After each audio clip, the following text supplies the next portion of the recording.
I'm Pastor Mark Buetow, and this is another Higher Things video short, Bible 101.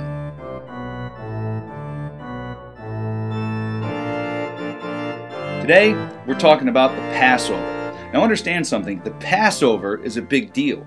For the Old Testament, before Jesus comes, because the Passover is a picture of Jesus and the salvation he brings, but the Passover to the people of God in the Old Testament was like Good Friday and Easter for the people of God in the New Testament. In fact, Passover foreshadows Good Friday and Easter, Passover and the crossing of the Red Sea.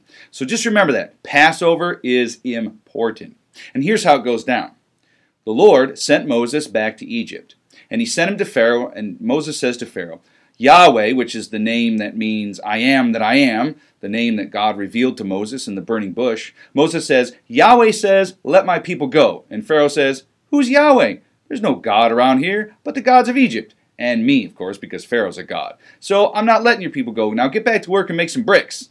And Moses says, now listen, Pharaoh, if you don't, the Lord is going to start sending plagues upon Egypt, and he's going to ruin Egypt. And he will show you that he is the true God, and you are not. And Pharaoh says, no, Moses, get out of here. And so Moses, speaking for the Lord, Moses and Aaron, speaking for Yahweh, says, all right, Pharaoh, it's on. So the smackdown is on, and the Lord begins sending plagues upon Egypt, terrible things in nature that ruin and destroy the land of Egypt. First, he turns the Nile into blood, and there's no water to drink. The second plague is he sends frogs all over the land of Egypt. Now, those first two plagues, the Egyptian sorcerers were able to duplicate using dark magic, perhaps satanic power, whatever it was, but after that, they couldn't do it anymore.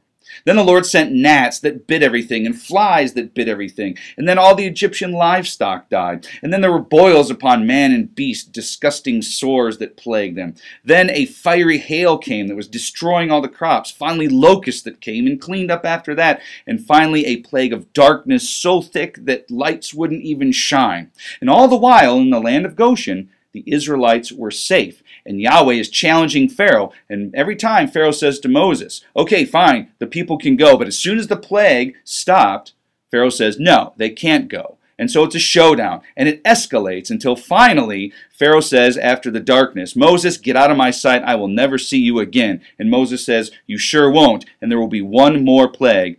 And that's going to be when the angel of death comes and kills all the firstborn in the land of Egypt.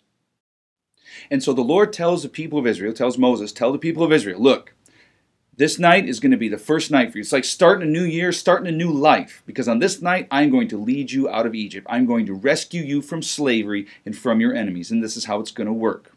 On that night, I'm going to pass through the land of Egypt, and I'm going to kill every firstborn creature. From the firstborn in Pharaoh's own house all the way down to the lowliest slave in Egypt, even to the animals, the firstborn will die.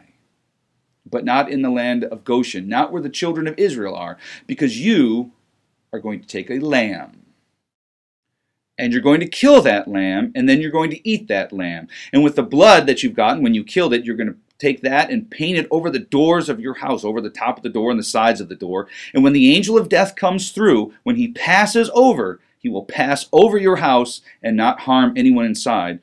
Because of the blood of that lamb that's on the door. So already, of course, you see that this is a beautiful picture of Jesus who is to come to be the true Passover lamb whose blood sets us free from sin and death. But this is the way that the Lord delivered his people from Egypt. Because on that night, while they were safe, the angel of death passed through Egypt and killed all the firstborn. And finally, Pharaoh says to Moses, get the people of Israel and get out of here. You are done. I can't face this challenge anymore. I lose. Go. And so Moses and the people of Israel left Egypt, and they lived happily ever after. Not quite. Because once they were leaving, Pharaoh changed his mind. He hated the Israelites, he hated their God, and he was going to destroy them. But that is for next time when the Israelites meet Pharaoh at the Red Sea. And how will God get them out of this one?